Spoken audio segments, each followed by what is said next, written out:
pessoal, bom dia, boa tarde, boa noite. Meu nome é Gabriela, pra quem não me conhece. Pra quem me conhece, meu nome também é Gabriela. Hoje a gente vai falar um pouquinho sobre o desafio que eu comecei, tem mais ou menos uns 8 dias, sobre ler 52 livros em um ano, que consiste em basicamente ler um livro por semana. Por que eu escolhi isso? Porque eu senti que eu tava um pouco afastada da leitura, e às vezes colocar metas, às vezes saber que eu tenho meio que prazos me ajuda a ler mais rápido, e eu acho que seria interessante, sabe? Antes de começar esse desafio, eu tinha feito uma lista de vários livros, várias indicações que eu peguei no Insta, no Twitter, com alguns amigos. Eu fiz uma listinha, eu busquei livros parecidos pra ter tudo uma ordem, mas agora meio que não vai ter mais uma ordem. Por quê? O primeiro livro que eu li foi Alice no País das Maravilhas e depois eu ia ler os livros da Michiko Aoyama. Michiko Aoyama.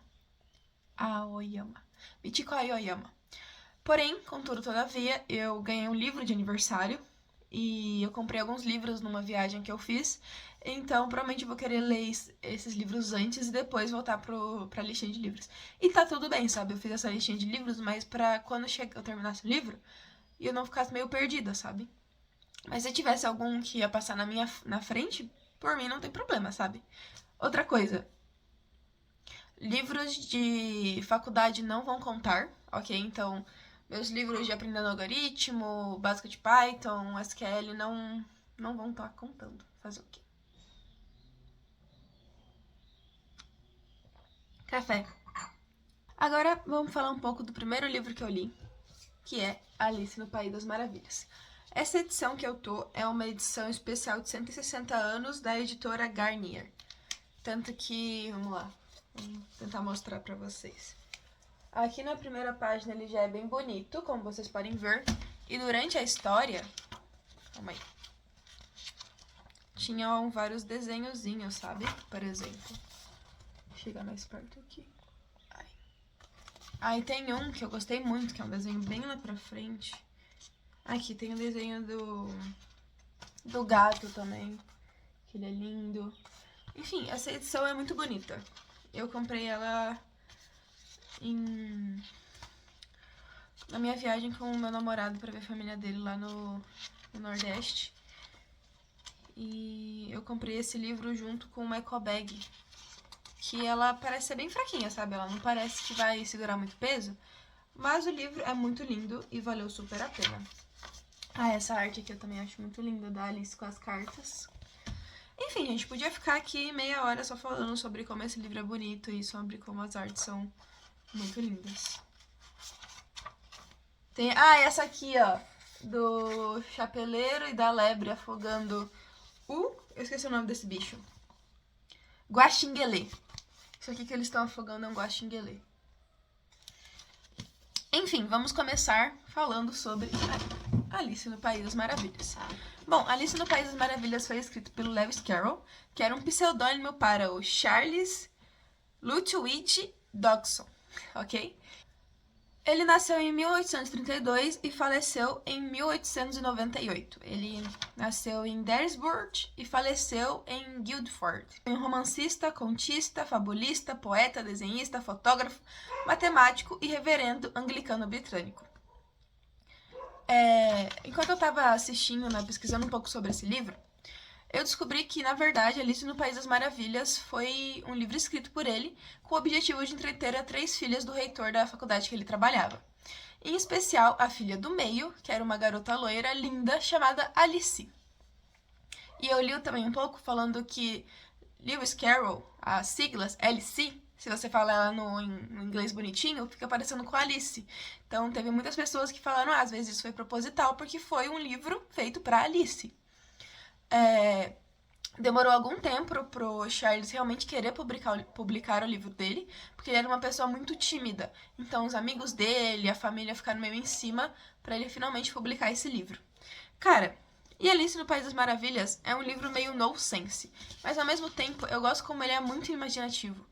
Ele é muito... Você vai lendo as coisas e você se perde, você acha maravilhoso cada detalhe, como que o cara conseguiu pensar nesse tipo de coisa. Como que um baralho de cartas virou como que um gato tem esse sorriso que aparece antes, sabe? É uma coisa sensacional. Pra quem não sabe, né, pra quem nunca leu, nunca foi muito atrás, o livro, né, Alice nos Países das Maravilhas, é sobre a Alice, que é uma menina bem jovenzinha, assim, que é uma... Pra quem nunca leu, Alice nos Países das Maravilhas é sobre a Alice, uma menina que um dia vê um coelho branco, todo engomadinho, com um relógio de bolso, né, correndo por aí falando, estou muito atrasado, onde estão minhas luvas? E ele sai correndo para um buraco embaixo de uma árvore e a Alice vai atrás dele, afinal... Um coelho falante, com roupinhas engomadinhas, falando que está atrasado, é algo realmente extraordinário, né? Quando ela cai dentro desse buraco, ela começa a entrar, ela entra no País das Maravilhas. Então, as primeiras cenas são ela querendo passar por portas muito grandes ou muito pequenas e comendo um bolo para ficar maior e assim por diante. E chega um determinado momento que ela chega no café do Chapeleiro Maluco e da Lebre. Enfim, é um livro muito fantasioso. Um dos motivos que eu escolhi reler Alice nos Países Maravilhas, porque é uma releitura ali quando eu era criança, né? Uma versão bem mais infantil, essa versão é um texto integral, né? Foi porque eu tava buscando, né, livros indicados por diretores de cinema. E um dos livros que o Miyazaki, né, do Estúdio Ghibli, indicou foi Alice nos Países da Maravilha. E quando eu li esse livro, me lembrou muito A Viagem de Chihiro, que A Viagem de Chihiro é meu filme favorito. Tanto que, é desse lado, eu tenho aqui, ó, o Haku de Viagem de Chihiro enrolado na minha clavícula.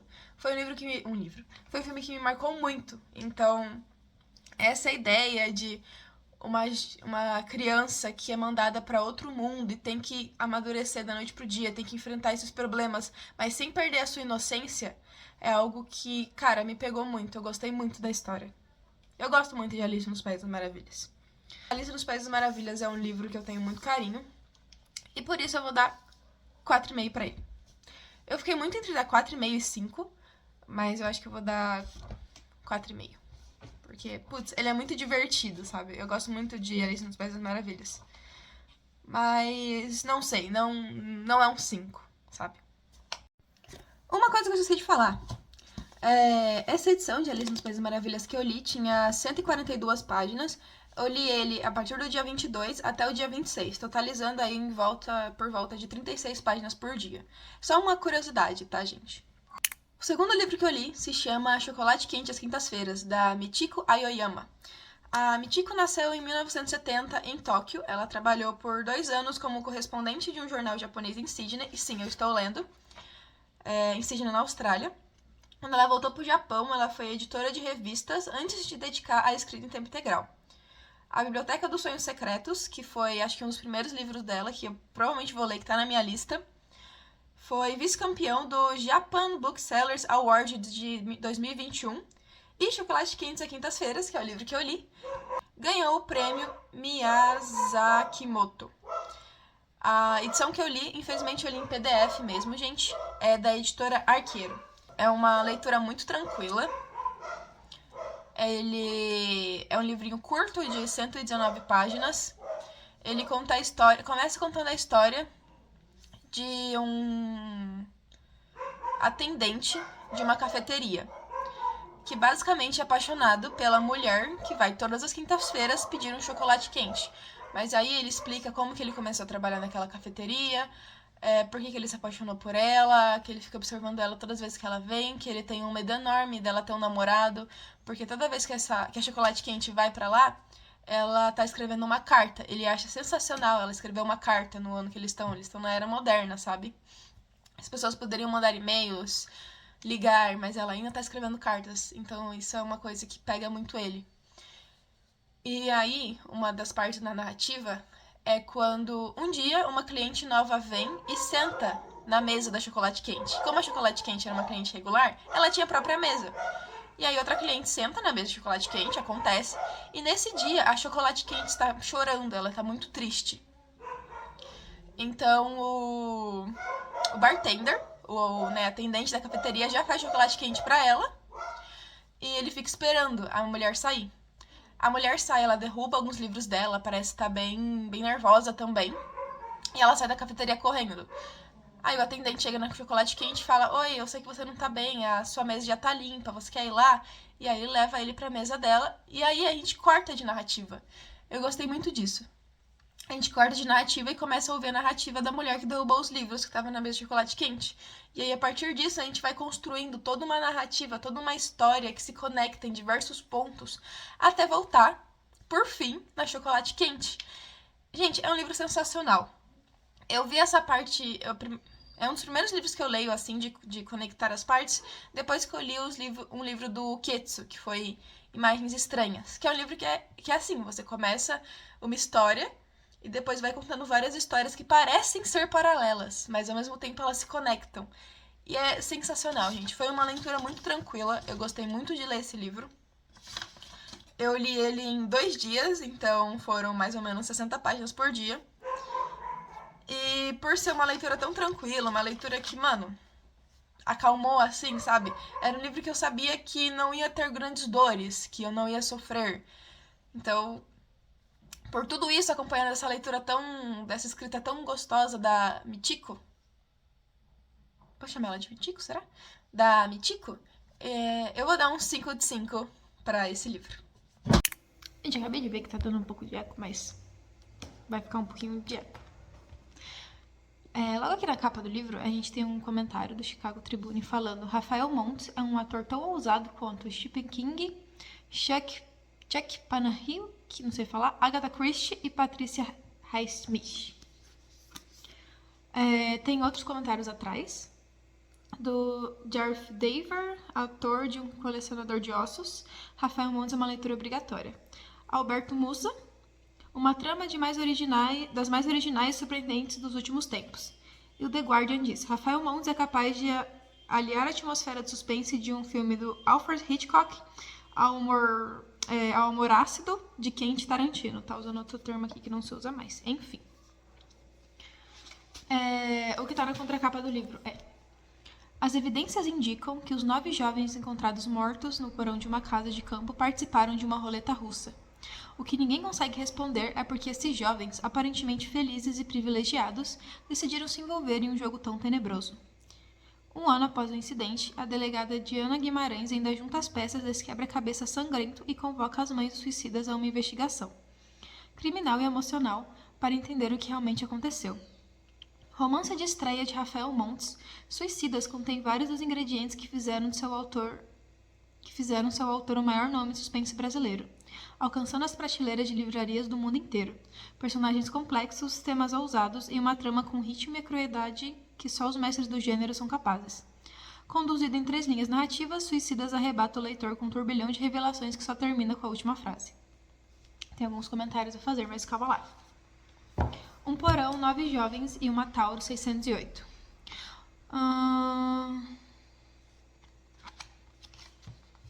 Bom, aqui tem outras informações sobre o livro que depois eu vou comentar. E falando um pouco sobre o autor. O Raphael Montes nasceu em 1990 no Rio de Janeiro. Ele publicou Suicidas, Dias Perfeitos, O Vilarejo, Jantar Secreto e Uma Mulher no Escuro. Seus livros são traduzidos em mais de 25 países e têm direitos de adaptação vendidos para teatro e cinema.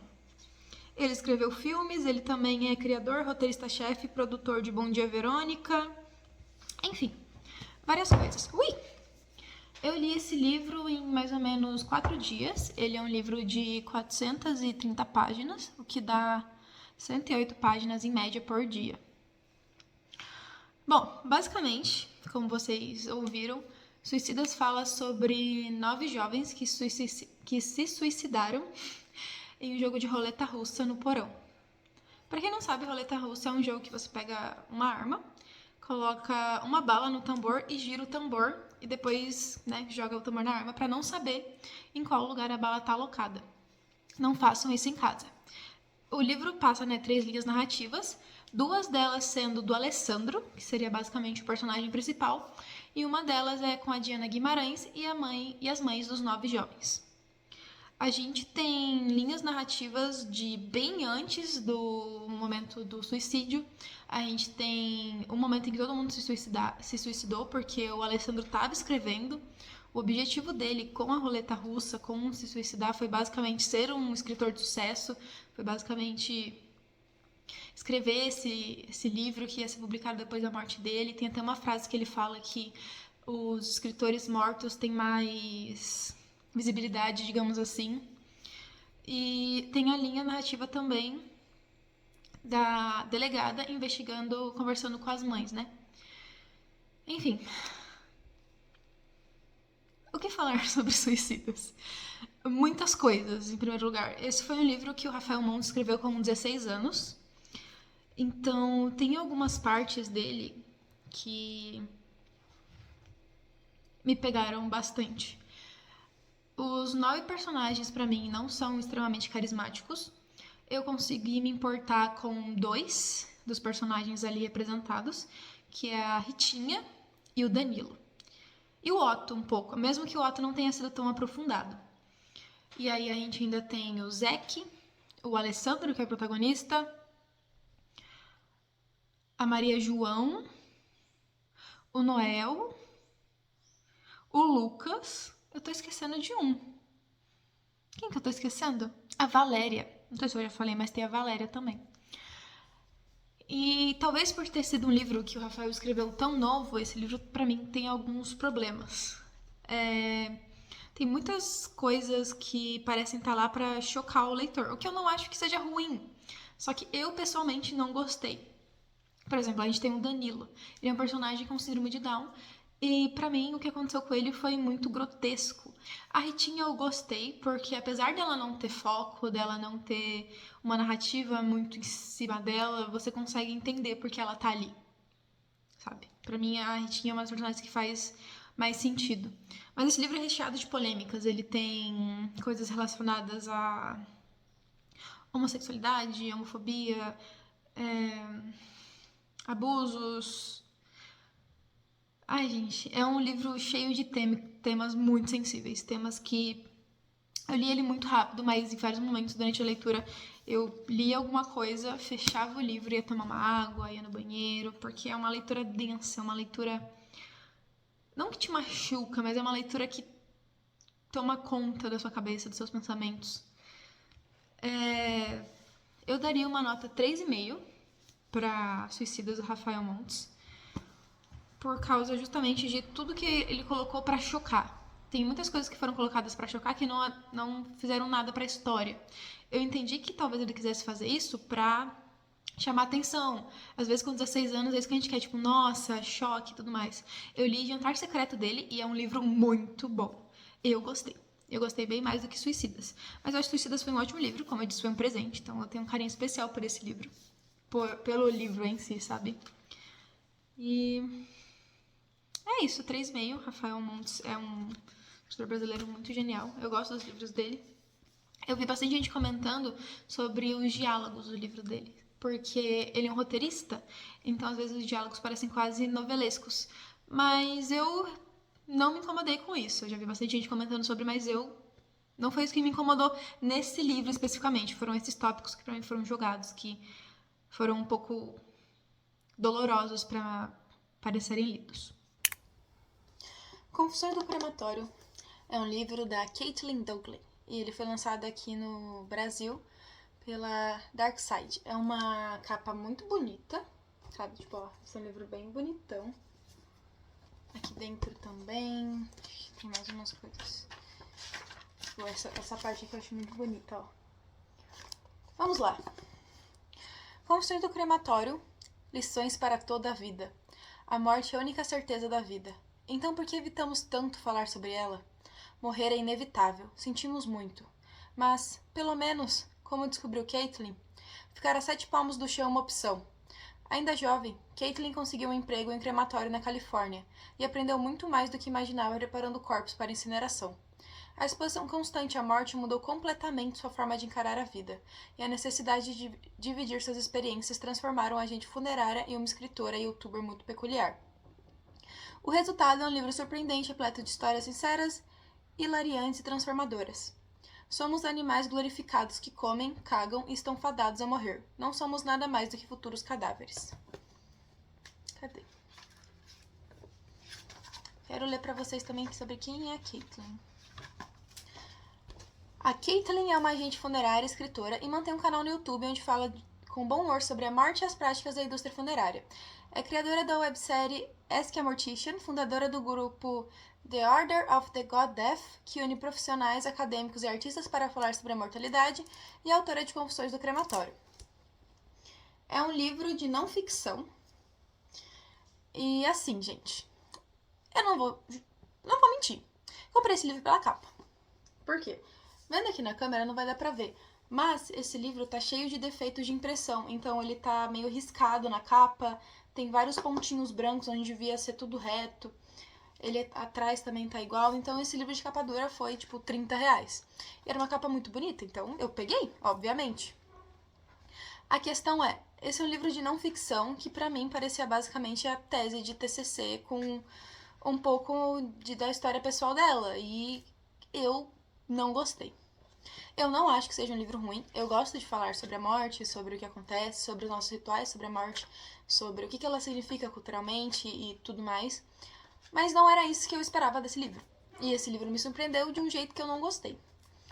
Ele começa contando várias histórias da Caitlyn como agente funerária, depois ela entra numa faculdade de agentes funerários nos Estados Unidos, que eu acho super interessante. Ela conta da primeira experiência dela com a morte, que é um pouco até traumática. Mas uma coisa que eu não gostei desse livro é que, por exemplo, ela começa contando de uma família que foi no crematório que ela trabalhava, e do nada ela começa a contar sobre em 1914, quando não sei quem da cultura não sei, fazia isso e aquilo, e não era isso que eu queria nesse livro. O que eu esperava desse livro era realmente histórias sobre ela no crematório. Eu não esperava que ia ser uma tese tão bem fundamentada sobre a morte. Tanto que no final do livro, gente... Cadê? Vou achar. Aqui, achei. Ela coloca nota sobre as fontes. Ó, aqui nota sobre as fontes. E depois, olha só o quanto de fonte. Cada linha é uma fonte. Então tem aqui 1, 2, 3... Gente, 4. São 4 páginas frente e verso de fonte. Então, basicamente, esse livro não era o que eu esperava. Eu não gostei da leitura dele. Foi uma leitura que me cansou, que não me prendeu, que eu tava lendo só pra terminar. E não é um livro que eu recomendaria, a não ser que você realmente seja um entusiasta sobre os rituais depois da morte, sobre a história da nossa visão sobre a morte, e um entusiasta principalmente também disso nos Estados Unidos, porque aqui fala muito dos Estados Unidos. E é isso. Eu vou dar 1 estrela pra esse livro, porque as partes que a Caitlyn falava realmente sobre a experiência dela, contava realmente as histórias e não essas teses, esses estudos bibliográficos dela, eu gostei. Então, por isso eu dou 1 estrela. Mas, assim, não foi um livro que me prendeu, gente. Não gostei. Bom, terminamos os primeiros 4 livros da minha saga de ler 52 livros em um ano, que vai se encerrar no meu aniversário de 24 anos. E eu espero que vocês tenham gostado da primeira parte. Em breve eu trarei a próxima parte. Tchau, gente! Obrigada por assistir!